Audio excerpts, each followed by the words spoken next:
Hello there. Thanks for joining us today. I have your resume here, and it looks like you have about 4 years of experience with Flutter and Dart. We are looking for someone who can not only write feature code, but also help us optimize our architecture and mentor some of our junior developers. To get us started, why don't you tell me a bit about how you typically approach state management in your projects? Thanks for having me. It is a pleasure to be here. Regarding state management, I view it as the backbone of any Flutter app. It is essentially how we handle data that changes over time and ensure the UI reflects those changes accurately. For very simple, localized state, like a toggle switch or a text field inside a single widget, I still use the built-in setState method because it is lightweight and straightforward. However, once the application scales and multiple screens need access to the same data, setState becomes impractical because you end up with prop drilling, where you are passing data through constructors of widgets that do not even need the data themselves. In those cases, I usually lean toward two main solutions depending on the project requirements. First, there is Provider, which is a fantastic wrapper around inherited widget. It makes it very easy to provide data to the widget tree and update it without rebuilding everything. For more complex, enterprise-level applications, I prefer Below-C. I like Below-C because it strictly separates the business logic from the UI. By using streams to send events in and states out, it makes the code much more testable and predictable.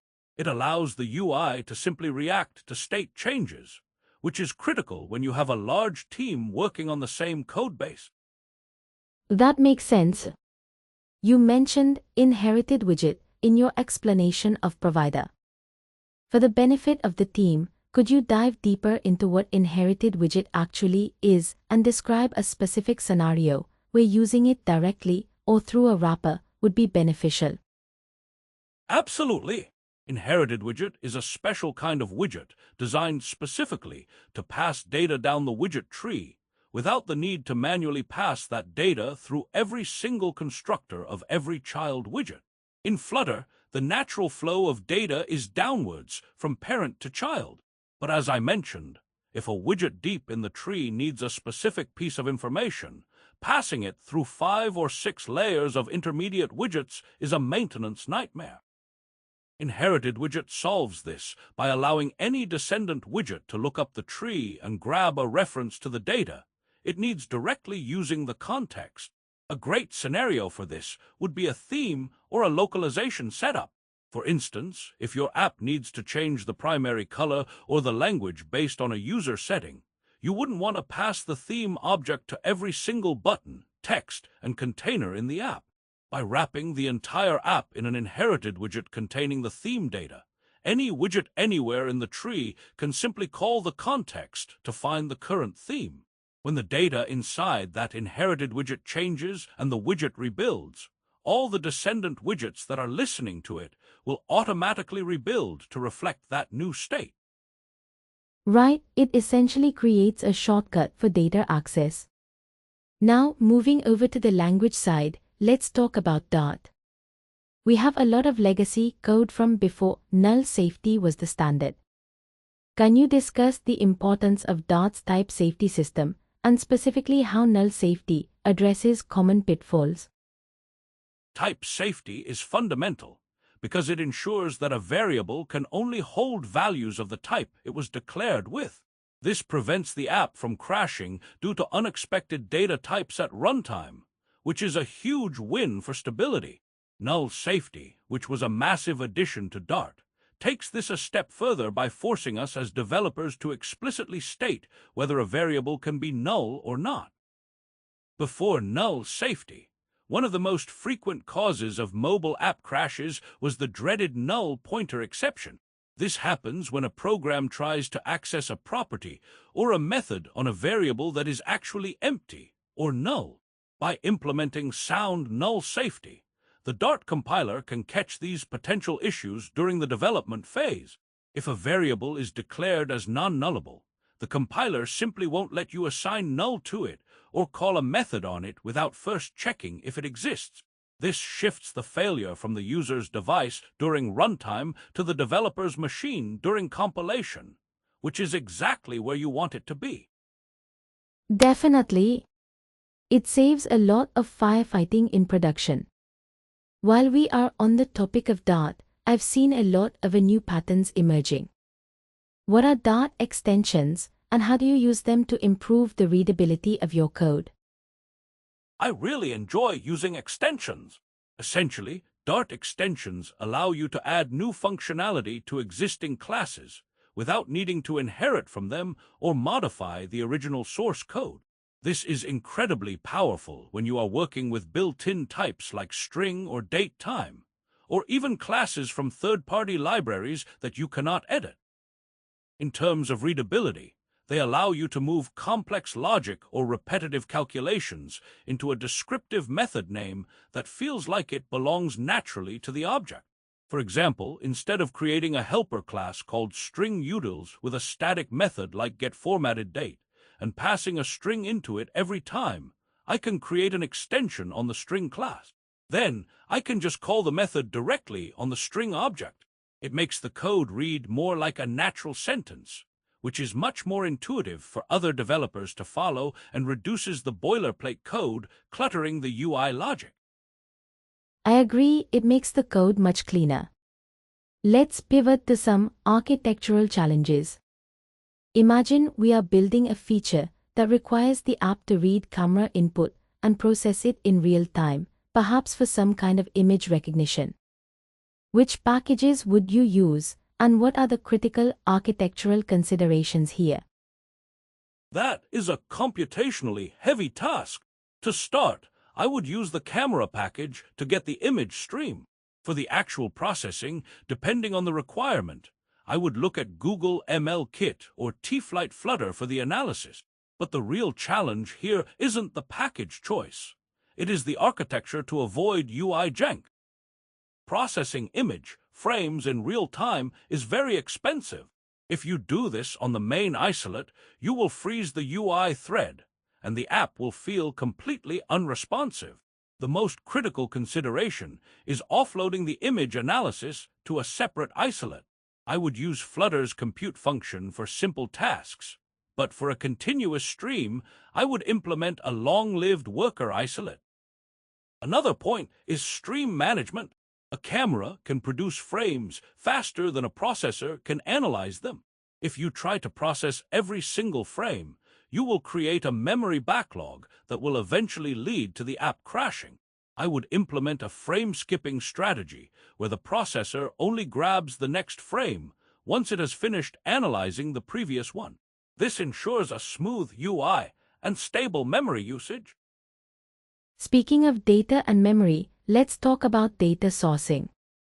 In a production app, you are often dealing with a local database, an external API, and shared preferences. How do you implement caching and ensure data consistency across these sources? To handle this, I always implement the repository pattern. The repository acts as the single source of truth for the UI. The UI doesn't care if the data comes from the web or a local SQLite database. It just asks the repository for the data. I typically follow a cache-first approach. When the UI requests data, the repository immediately returns the cached version from the local database or shared preferences. This makes the app feel instantaneous.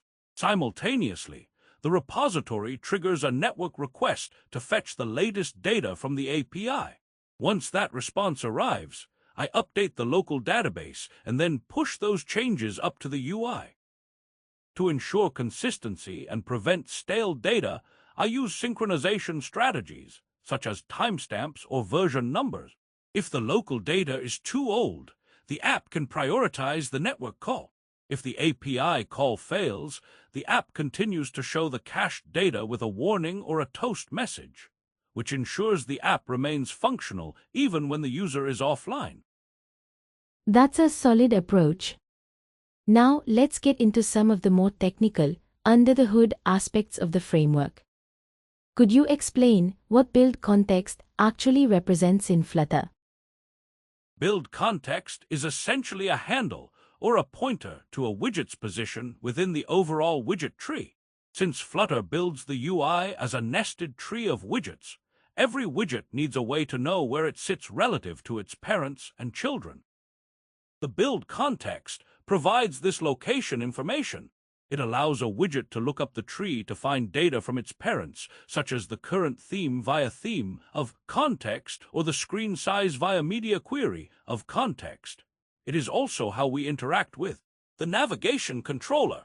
Without the context, a widget would be an isolated piece of UI with no awareness of its environment. Following up on that, I've seen developers struggle with something called asynchronous gaps in build context usage. Can you explain the difference between a synchronous and an asynchronous gap, and why a context might become invalid? This is a very common source of crashes in Flutter. A synchronous gap happens when you use a build context immediately within the same execution frame. An asynchronous gap, however, happens when you use a build context after an await keyword. The problem is that build context is tied to the widget's location in the element tree. Because async operations take time, the widget associated with that context might be removed from the tree while the operation is still running. For example, a user might trigger a network request and then hit the back button before the request finishes. When the await finishes and the code tries to use the context to show a snack bar or navigate, the context is now invalid because the widget has been disposed of. Trying to use it will cause the app to crash, because the framework can no longer find that element in the tree. To fix this, you should always check if the widget is still mounted using the mounted property before using the context after an await. Good. Let's talk about rendering. Most of us use rows and columns for everything, but sometimes that isn't enough. Describe a scenario where using custom paint is necessary over standard layout widgets. Standard layout widgets like row, column, and stack are great, but they are designed for rectangular boxes and linear alignments. You need custom paint when your UI requirements involve shapes or visual elements that simply cannot be achieved by nesting rectangles. A classic scenario would be drawing a custom geometric path, like a complex curved graph or a radial gradient that follows a specific non-circular shape. If you need a dynamic canvas where elements are positioned based on precise mathematical coordinates rather than a box model, standard widgets become impractical. For example, if you were building a custom drawing app or a complex data visualization where lines must connect two moving points fluidly, custom paint is the only way to go. It gives you direct access to the Canvas API to draw lines, arcs, and paths. Let's switch gears to animations. If you had to implement a custom, implicitly animated widget from scratch, what are the steps you would take?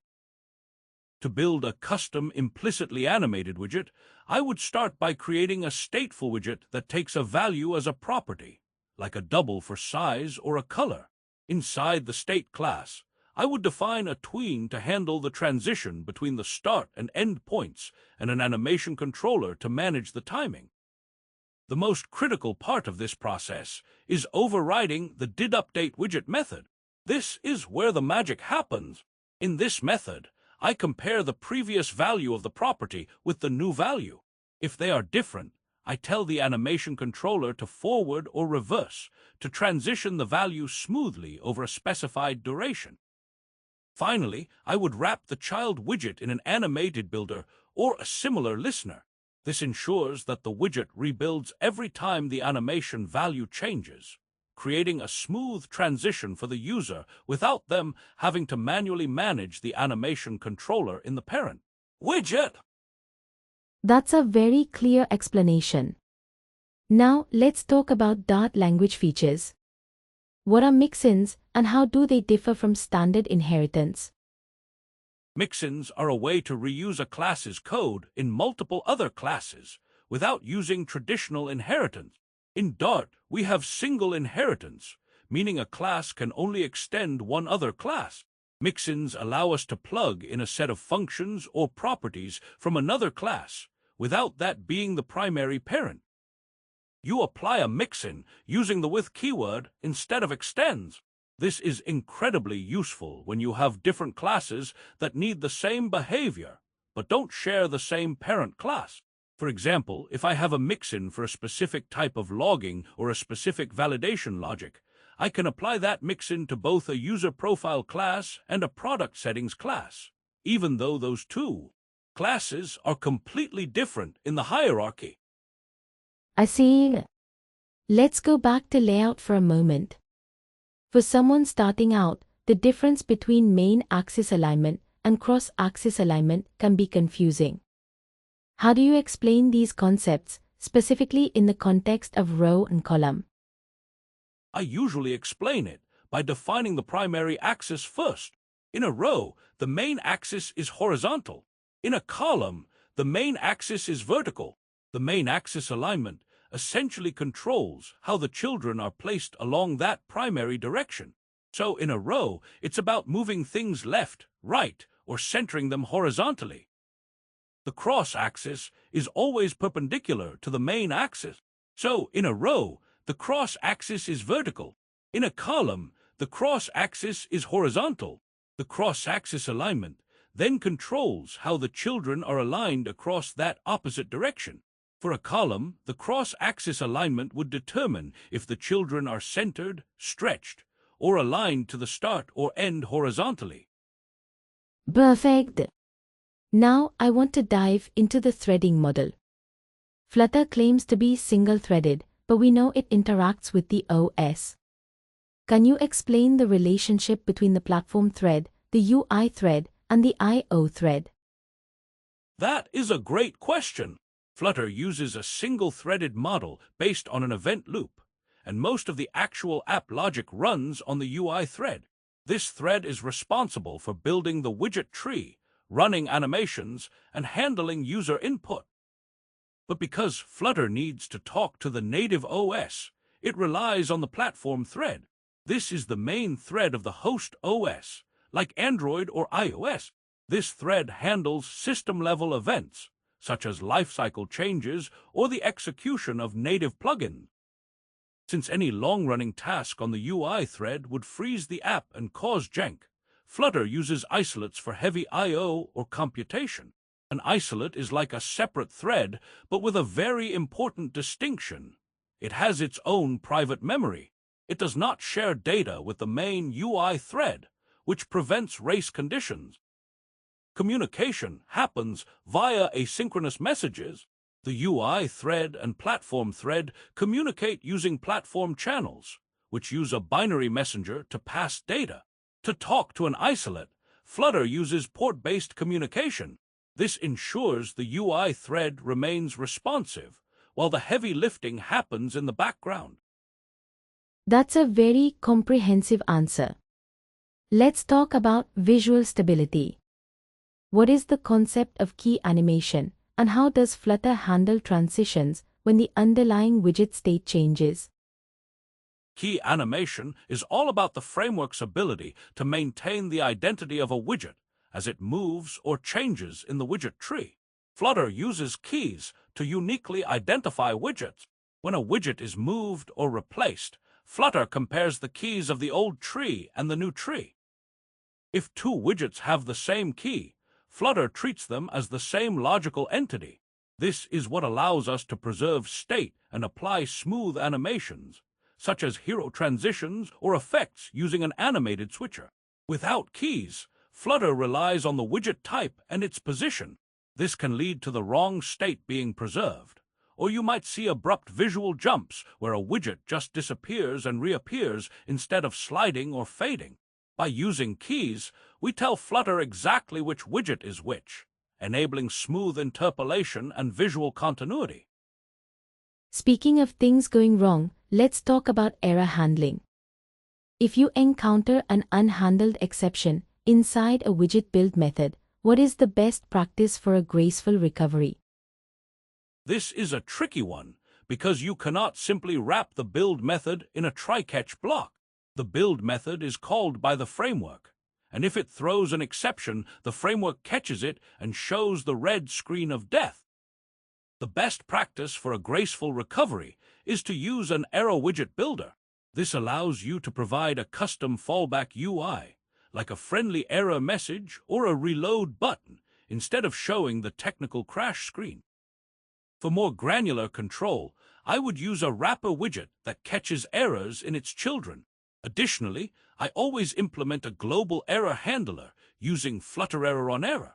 This lets us log the issue to a service like Sentry or Firebase Crashlytics, while showing the user a polished, non-technical error screen, keeping the app from looking broken. Good. Now, a bit more on the basics for a moment. How do you handle standard asynchronous operations, like fetching data from a server, and how do you bring that into the UI? In Dart, we use the async and await keywords. When a function does something that takes time, like an API call, we mark it as async so the event loop can keep running and not freeze the UI. We use await to pause the execution of that specific function until the result is available. These operations return a future, which is essentially a promise that a value will be delivered later. To get this into the UI, the most common and effective approach is using a future builder. The future builder is great because it automatically tracks the state of the future. It tells us if the data is still loading, if it has arrived successfully, or if it encountered an error. This allows us to conditionally render a loading spinner, the actual data, or an error message based on the snapshot state. Let's talk performance. If you're reviewing a junior's code and you notice the app is experiencing significant jank during scrolling, what are the primary things you're looking for to optimize it? Scrolling jank usually comes down to two things: expensive build methods or heavy assets. First, I would check if the build method is doing too much. It should be lightweight. It should never perform heavy calculations or data fetching directly inside build. I would ensure we are using lazy loading widgets. Instead of a standard list view, I would insist on List View Builder or Grid View Builder, which only render the items currently visible on the screen. Another huge win is using const constructors. By marking widgets as const, we tell Flutter to reuse the same element instead of rebuilding it from scratch every time the parent rebuilds. If there are complex animations or images, I would suggest using a repaint boundary to isolate the painting process, so only the changing part of the screen is redrawn. Finally, I'd check for the use of opacity widgets. Using transparent colors is much cheaper for the GPU than using an opacity widget, and avoiding save layer calls can significantly reduce the load during scrolls. Last, a few quick ones. Differentiate between main axis alignment and cross-axis alignment in Flex widgets. Main axis alignment controls how children are placed along the primary axis. For a row, that is horizontal. For a column, it is vertical. Cross-axis alignment controls how children are placed along the opposite perpendicular axis. So, in a row, the cross-axis is vertical, and in a column, it is horizontal. And finally, explain the purpose of the build method and the core concept it is based on. The build method is the required function in a widget that describes how the UI should look. When Flutter calls this method, it generates a hierarchy of widgets to be drawn. This is based on the concept of declarative programming. Instead of giving a list of imperative commands to change the UI, we describe what the UI should look like for a given state. Every time the state changes, Flutter calls build again, compares the new description with the old one, and updates only the parts of the screen that actually changed. This has been a great conversation. You've demonstrated a strong grasp of both the high-level architecture and the low-level internals of Flutter. I appreciate the detailed examples and the way you think about performance and scalability. We will be in touch shortly regarding the next steps. Thank you very much. I really enjoyed the discussion and the deep dive into the technicals. I look forward to hearing from you.